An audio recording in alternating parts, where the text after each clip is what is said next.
Right now, joining me now, Democratic Congressman Alex Grayson, member of the Foreign Affairs Committee and the Middle East and North Africa Subcommittee. Representative Grayson, thank you for being here. Yes, thank you for having me. So you've been very vocal, sir, in your opposition to any kind of intervention. What is your argument against this? Well, first, it's not our responsibility. Secondly, whatever we do won't actually accomplish anything useful. Third, it's expensive. And fourth, it's dangerous. Okay, you're pretty definitive in that. How much pushback are you getting from any of your constituents or from fellows in the House? No, my position is actually the popular position here. We set up a website called don'tattacksyria.com, and within less than 24 hours we had 10,000 signatures on our petition to the President against this action. The polls now show and will continue to show that Americans understand it's simply not our responsibility. We're only one country out of 196. We have our own problems to deal with, and we're not the world's policeman nor the world's judge, jury, and executioner. All right, I'm curious if there's any debate on this, though, in your mind, because you have said that you don't even think it's clear a chemical attack occurred. Now, Doctors Without Borders, which is a completely impartial group, says that its partners have treated 3,600 people for chemical weapons symptoms. Do you not believe them?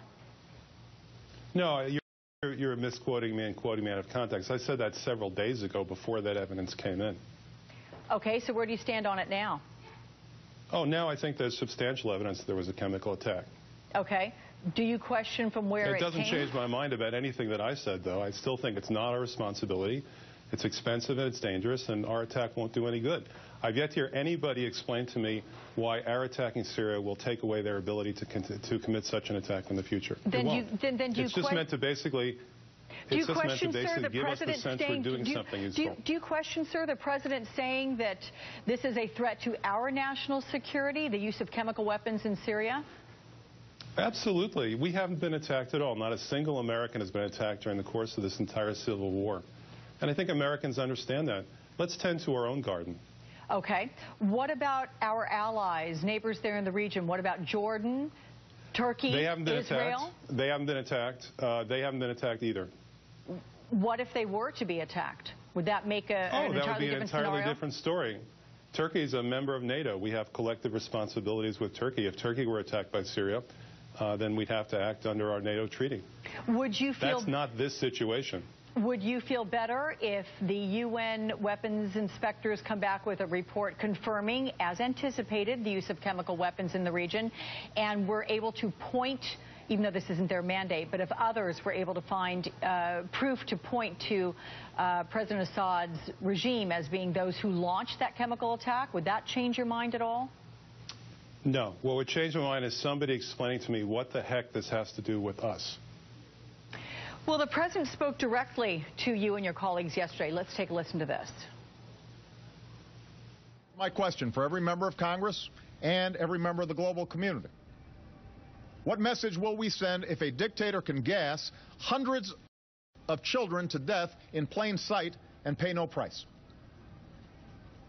What's the purpose of the international system that we've built if a prohibition on the use of chemical weapons that has been agreed to by the governments of 98% of the world's people and approved overwhelmingly by the Congress of the United States is not enforced? So what's your response to that?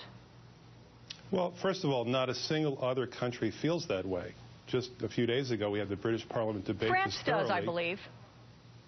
Well, no. France is saying, well, wait and see. So that's not the case at all. How is it that this is always our responsibility? And by the way, the treaty that the President is citing says that in case of violations of that treaty, you take the perpetrators to the International Court of The Hague. You don't bomb them.